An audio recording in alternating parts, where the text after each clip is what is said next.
empowering you to build better lives. That's what we do.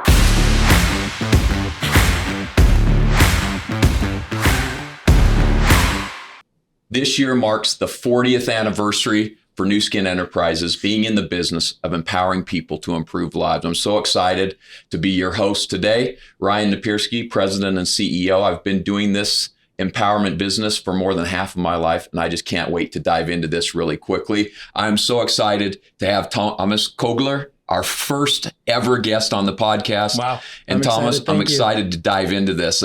Just to tell the audience a little bit about you, and then I want you to tell them about you. All right.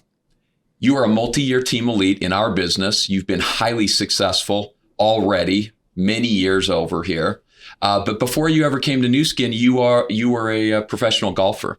Yes. And I remember our first meeting, Thomas, was on the first Team Elite trip. And I heard about this guy who was going to ask me a bunch of analytical questions, right? I remember so that too. Before we even jumped into this, I think it was Rome. I forget exactly which hotel, but you came up to me and you had an Excel file with all of the different analytical data points. And you wanted me to figure out how to help you get this into an app or something to power your business. Yeah. That was my first recollection. Yeah. And I think after that, we then started to get into your golfing and all of that. But that's where I want to get started, Thomas, is I want to hear a little bit about you, your background, where you came from, what you were excited about as a kid. I know you love sport, but just tell us a little bit about you. Yeah. Well, thanks for having me. Yeah. What an honor to be the first.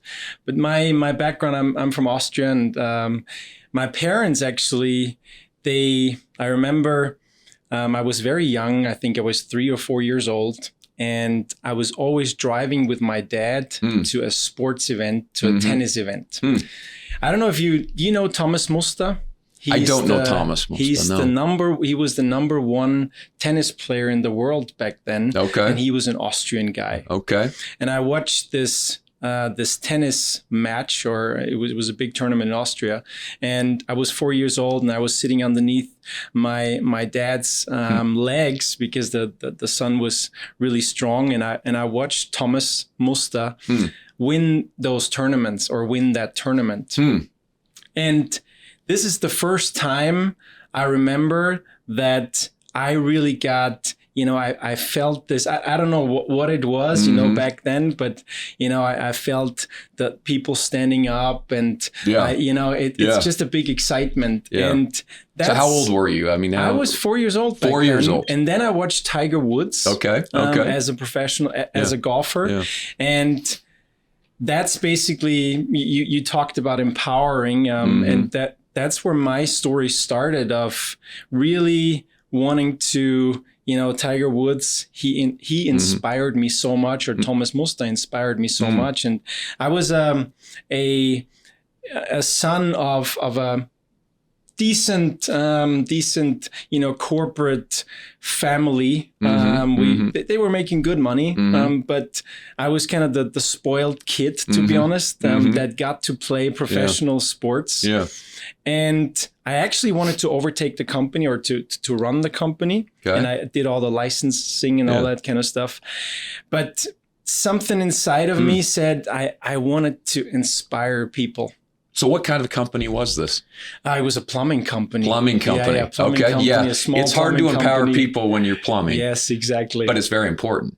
It is. So your dad was in that. Was your dad a competitive guy?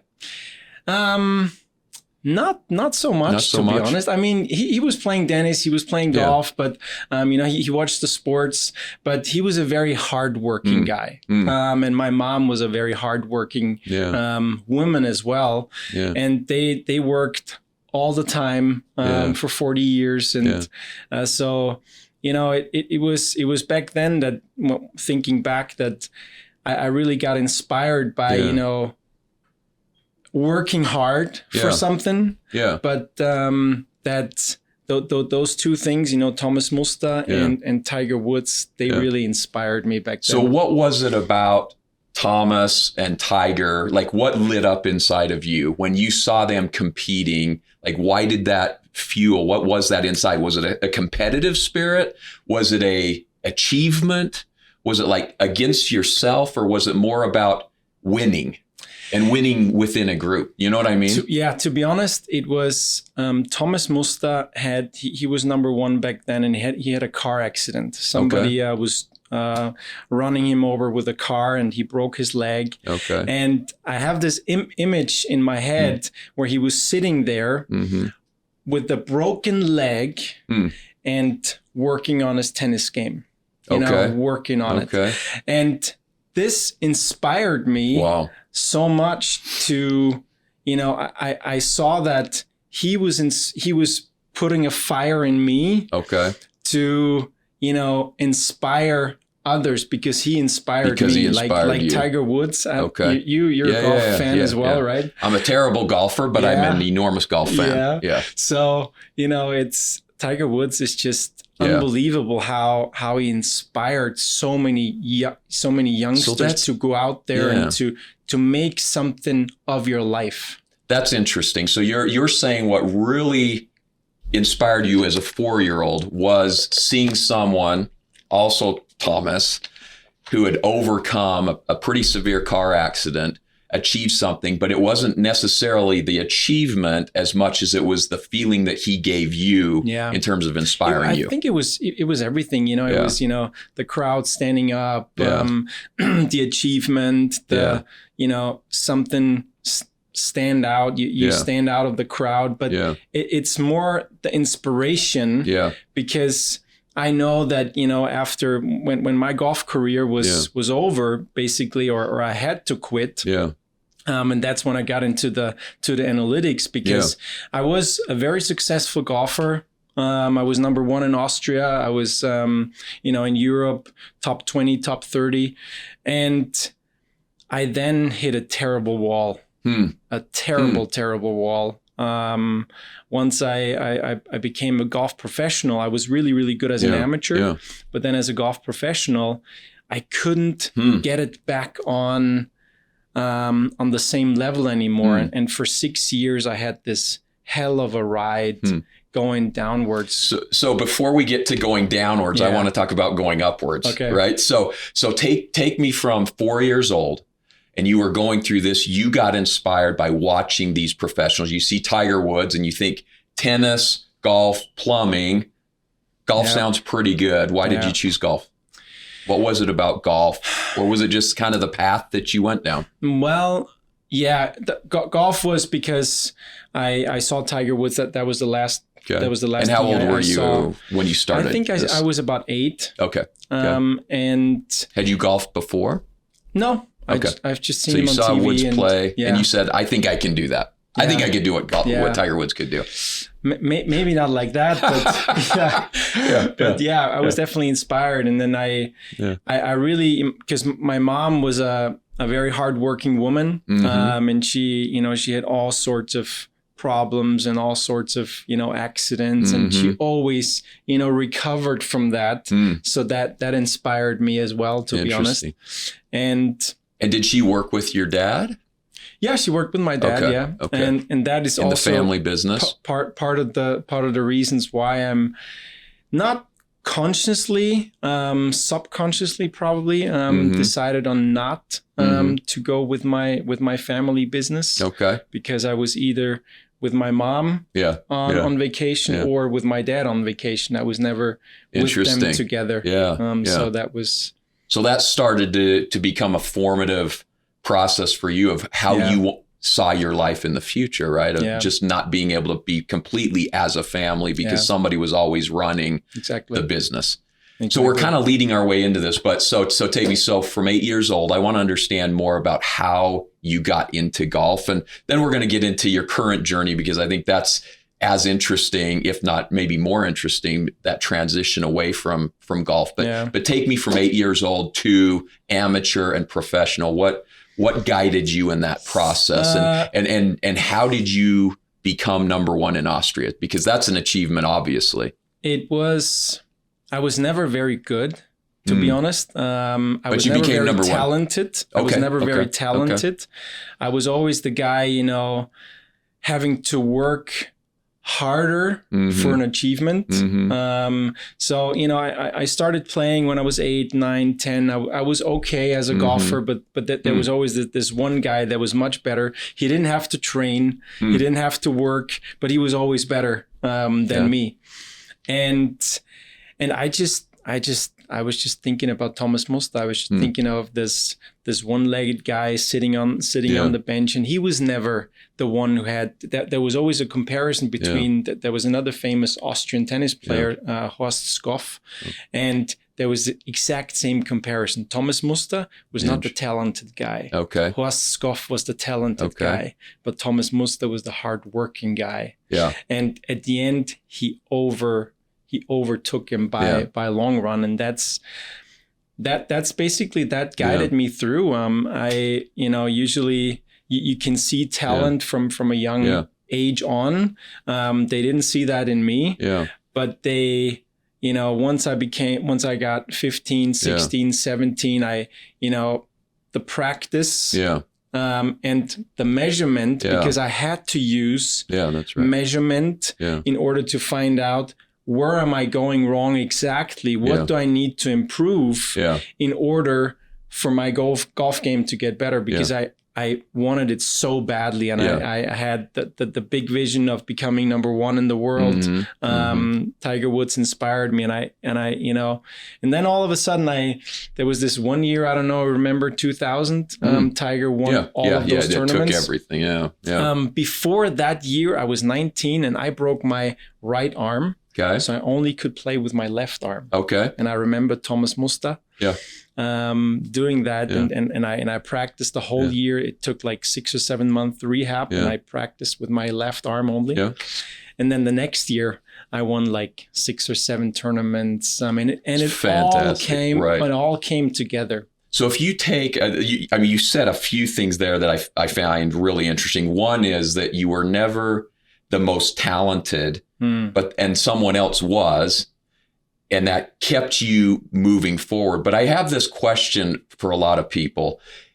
Are you competitive towards others, or are you more driven by your own self progress? Like, how would you define yourself? Are you, and I'm losing the term, but it's either competitive.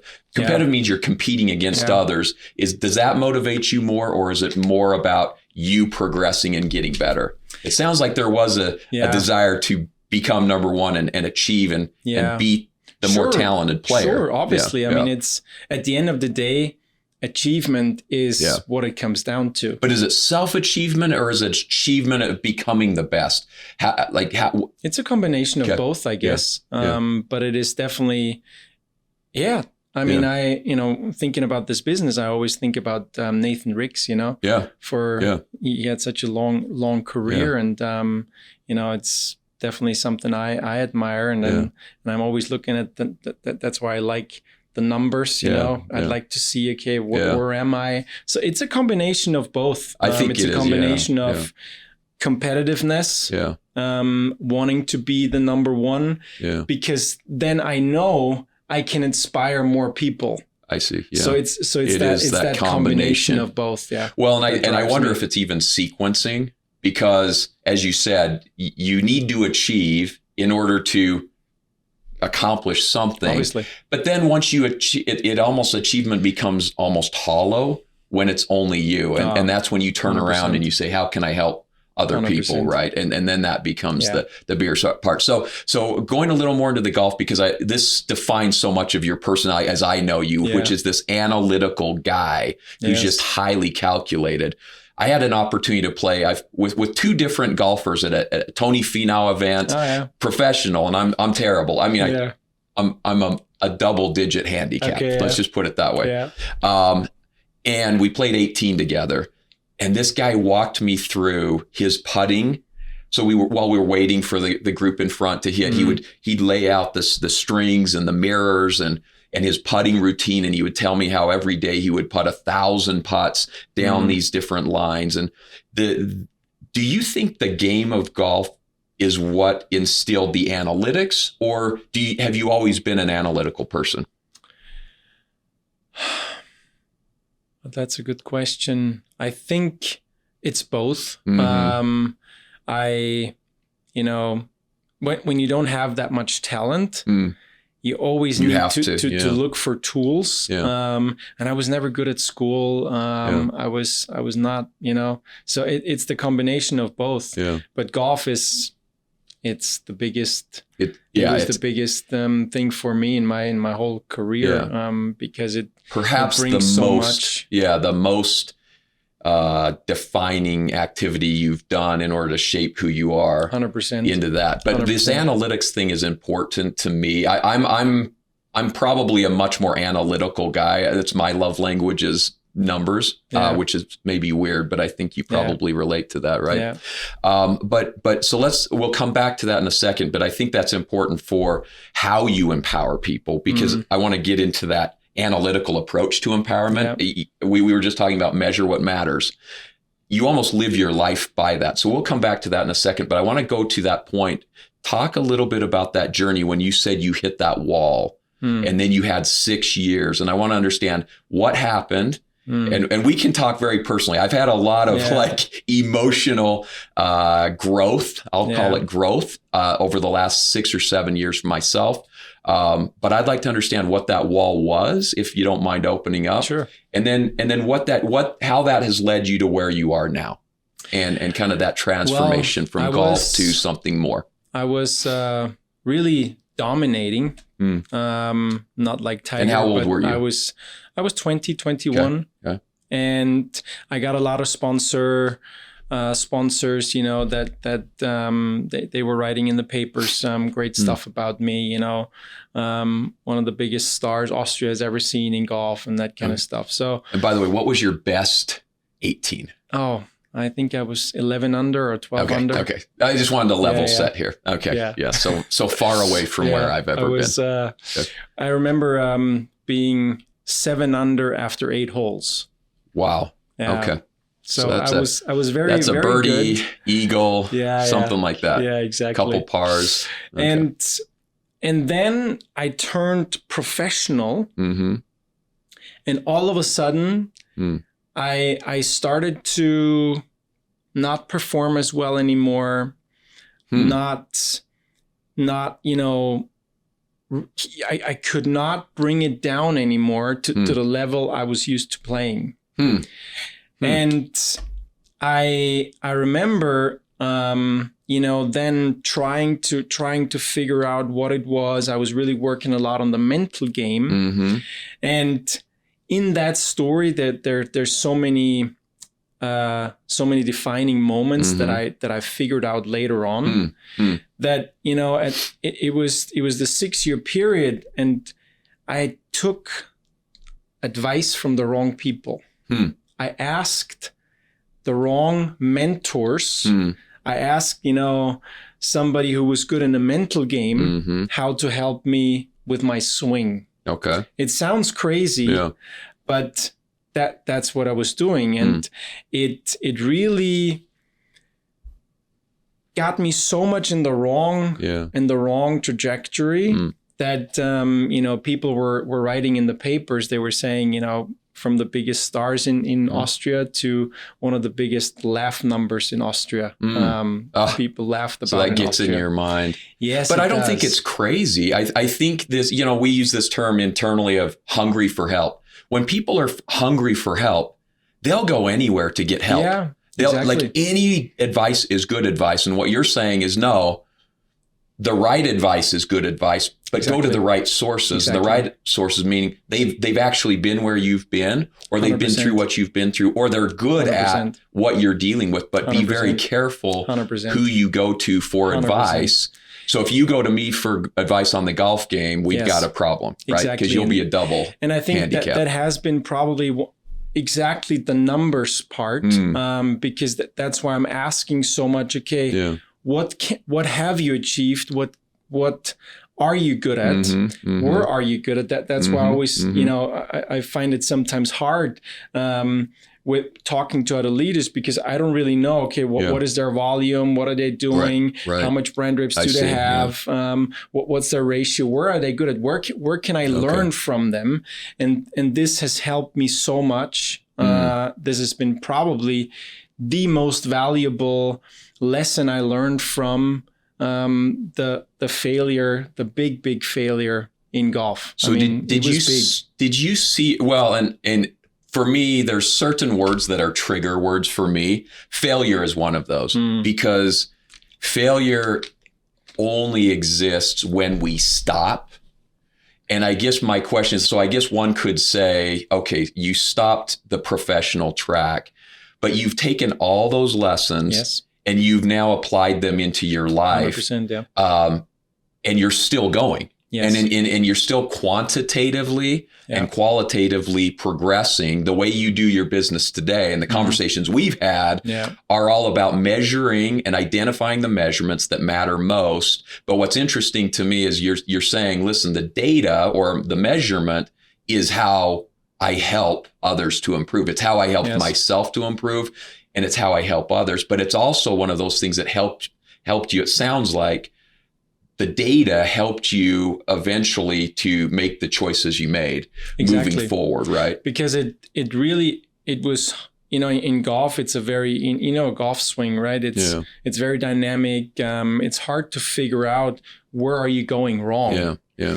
And to find out the right key performance indicators. What do you need to improve in order to really get your golf game better, to really get your swing better, to really get it hitting better at the end of the day, the result? Because I was working so much on, beauty stuff, if you know what I mean, like on the grip and on the, on the, and not on the leg work, on the footwork, on the hips, on the basics. Right? It's actually, it's even more down. The knee or the ankle? It's the foot. It's the footwork. It is the ground. So that's my it's problem. How you. That is 100%. I could be an 11 under if I could. Okay. Yeah, that is 100% the problem of most people.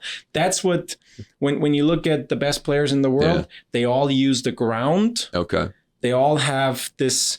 It all looks different, but at the end of the day, they do pretty much the same thing. And if you go on the force plates, and that has helped me so much to measure where's my force going, what am I doing, and I then started to become better, but it was just too late to make it in professional golf. And then I took those lessons over to Nu Skin. So let's pull that through. So you're leaving this golf game. You're realizing, hey, I'm starting to get better. I'm looking at the data. I'm learning. I'm listening to the right people or better, right? And I know you've done some self-help stuff with Tony Robbins, et cetera. But as how describe the transition then from that to what am I doing next? And what was the mental process of getting to where you are now and what you're doing today? I was in depression after that. It was a very hard time for me because, as a young boy, when you have this big dream and all of a sudden I was 32 back then when I stopped, you realize this is not going to happen anymore. I mean, I fought my whole life for it.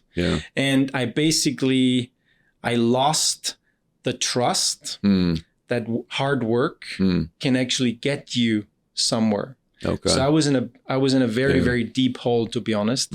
I was, I didn't have any money. I was on the streets, so to speak, not literally, but I had to drive with the car from my mom because I couldn't afford my own car. And then it was a very rough journey finding the vision. Because at the end of the day, what did I have back then? I had a very strong purpose in my life. And I completely lost that. Or a vision, like the purpose or the vision. It's the purpose. Is why we exist. Right. Tony Robbins calls it the ultimate purpose. Yeah. Why are you actually on this planet? So you lost that. It wasn't even. It was just done. I completely lost that. And how long did it take you to find that new vision or to define that new vision? I don't know if it's defined. It took me another, I think 3 or 4 years, 5 years actually, and another dip in my life, which helped me to progress so much was when I got divorced from my business partner Stephanie, and it I was really, working along as, in the new skin business. I was doing the thing that I was good at in golf, just going through the motion, not really having the vision, not really having the purpose in my life, and just going through the motions. Okay. And that got Stefan and me to a certain state. I mean, Stefan and me, we know each other, I think now 32 years, and we've been together for 20 years. Right? She was also number one in Austria. And that's a power golf duo. Yes. Yeah. We are a power golf duo and now a power new skin duo. Exactly. Yeah, that's interesting. So you were doing you were going through the most, because I think this is really important to understand, that I think people often, we feel like that vision has to be perfectly defined before we can go. But I always use this quote that my grandfather gave me in this. I came from a very poor background. I had a lot of kids. My father made no money.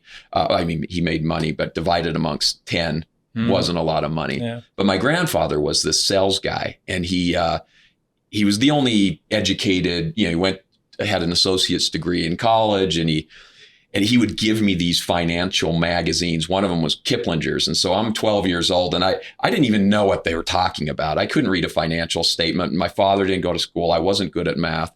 But I come across this ad in the Kiplinger's, and I ripped it out. I've used this at New Skin. I still have it in a frame. But it was a quote from Henry David Thoreau of, "Go confidently in the direction of your dreams, live the life you've imagined." But the key to me was go confidently in the direction, because so many of us think the vision's got to be perfectly defined. Yeah, exactly. And I don't think that's the case. I think what you knew, the only thing you knew after losing that vision or that purpose of being number one was, I got to move forward, right? I mean, that was probably all you had. Exactly. And you didn't know how, you didn't know where, you don't know with whom, but you knew directionally you needed to move forward. Because a lot of people give up at that point. That's when they start living in their car. And I don't mean to say that, but they make that choice to 100%. Not move forward. So 100%. You made that choice. 100%. What made you make that choice? I think my parents, having instilled that work ethic in me. Stephanie, definitely. She's also, a very, very strong person, very strong, hard worker. Same thing. We both do not have the talent, but we're really good at figuring out and winning at the end. By the way, I would argue anyone who plays under par golf has talent. You might not have had the same talent as Tiger Woods, but you had talent. But the talent to do what you ultimately wanted to do. But that's what I'm measuring myself against. I want to be the world's best. I want to be the number one, and also in New Skin. And I can see why. By the way, now podcast, because we have 10 minutes left. This is why they go 3 hours, right? Because I would love to dive deeper into your mental journey for me. And we need to do a follow-up on this because this is intriguing. I think the mental journey from an empowerment perspective, I really do believe that 80% of that process of helping others, and that's what I want to spend a little time on here, is about helping them understand the mental journey. Exactly. Right. Even more, there's the tactical side, the measurement, the behaviors that obviously you can't just think and it becomes, you've got to do. But I think that mental journey, I could spend 2 hours with you exploring that depression into direction that eventually now has become a new purpose. Exactly. So tell me about, what is the new purpose that fuels you today? It's no longer number one in the world in golf. What is it? And you said in New Skin, but take it maybe more broadly speaking. Yes. What is your personal passion now? Yeah. Well, I told you before we came on here, I said I did the time of your life from Tony Robbins. It's like an RPM planning method.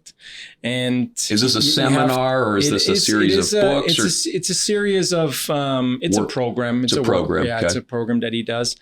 And he basically, because before I answer the question correctly, I need to go a little bit into this if it's okay. I had the divorce and I had to figure out, okay, wow, what is why? What has just happened? And I figured out that as a man, if you don't have a purpose in life, you're not attractive. You know, you don't have this masculine energy that you need in order for a team to be led, for, you know, a relationship to be led. And I went to this seminar, and I had a really, really rough time figuring out that vision and that ultimate purpose. But at the end of the day, he said, if you look back when you're 100 years old, what is it that you want to leave the world with? And what is the, you know, something you can never achieve? Because goals are, you know, you hit a goal, and then if you don't have the next goal, then you go downwards, right?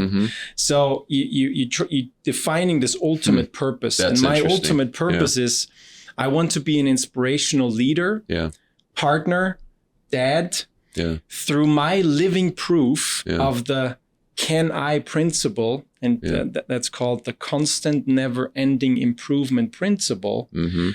Want I inspire people to be the best version of themselves. This is my ultimate vision. Because it's something I will never achieve. It's something I will always strive for. Even when I'm 80, I'm going to be thinking, okay, how can I have this can I principle? And I got it from Tony Robbins. I mean, he's that. You also go through roles. You need to define roles that you want to admire. Like I had Tiger Woods. That was a role I was admiring. And now it's Tony Robbins. I have to say he's fascinating. I did an Unleash the Power Within UPW 3-day thing where you walk on the coals. But I agree with you. He is a force of nature when it comes to understanding human psychology, human behavior. Unbelievable. And for me, one of my role models as well on the empowerment journey, because you can clearly see what motivates him is exactly what you just said is motivating you. It's how to get the most out of people and how much more fulfilling it is. It's kind of like having kids. I have 3 kids. I always tell my son, because he's now bigger than me, right? So when we were younger, Cole, we'd wrestle, and you know, it always gets to the end and I have to pin him, right? It's kind of bad for his ego, but it's like for my ego, it felt pretty good. But then it gets to the point where now he's 6'2", he outweighs me by 30 pounds. He's probably stronger than I am. And so if we wrestle and he wins, I'm like, dude, you can never beat me because I made you. I made you better. And he hates that. He wants to just beat me. Exactly, but it's this idea that there's so much joy I'm finding in my life, and especially the older I'm getting, helping others achieve their dreams and making that my life purpose is so much more rewarding than your personal journey. And I would even argue being number one. I love how you said that with Tiger Woods. Because I always look at him, and now Charlie, you look at the pride he has in Charlie's game. It's far more than I ever saw him express about his own game. When Charlie hits, there's an Instagram post and Charlie hits one and he says, oh, this is unbelievable. Tiger Woods never said that about his own game. But he sees that joy. And I think I love that you found that place. I would love to spend 2 more hours talking about this journey, but we don't have the time. So I guess I'm going to wrap up with a question. Then we're going to do a follow-up, Thomas. If this podcast exists for another year, we're going to do a follow-up on the mental journey, because I think that's so important in empowerment. But how do you see your life going now? Between now, so you have an end goal, and I love your point of a purpose, not a goal. Goals are very finite, right? Like specific, measurable, SMART goal, right? But to your point, it's kind of when you have a vision for your life, now it's like everything I do, I align to that, and it makes sense for the next 50 years. Thomas Kogler is going to be investing himself and his life and his time into that life purpose. Where do you see this going? What are your ultimate ambitions? Well, I have a very clear goal. It's 10,000 women and families to getting into financial independence. Okay. Because I love that. 10,000. I had a very broke mindset when I was 32 years old. So it's Nu Skin is a vehicle for that, but also I'm also called Mr. Money Mindset. I also have a podcast. Maybe you can come on mine as well. I would love to. Yeah. Yes. And, I don't have a good story to tell like you though. That's the difference. I'm sure you do. So this is my vision, because I feel like that, financially, there's so little financial intelligence out there. Yeah. And Nu Skin is a vehicle for that as well, to help people with that. But there's so much more to it. And that's why we have our academy system, where we really go deep on financial education as well, because there's one part in, making the money, but then keeping it, investing it for the right things. So that's the goal. So 10,000 families. And because you're a measurable guy, and you're on this journey, what percentage of your goal have you achieved already? That's very little. Just starting up. That's very little. I think it's about 80 or 90. Good. Yeah. Well, you're on a path. Yeah. And I think the longer that you stay, I think in my view, Thomas, you're like where I see you today, and I didn't know you as a professional golfer. I think you're a beautiful person today. I think everything that I see about you, and Steph, and just learning, and there's in my own life and my own relationships and my challenges as I've struggled. I read something. It was a quote in a book called The Art of Happiness. It says, relationships never die; they only evolve.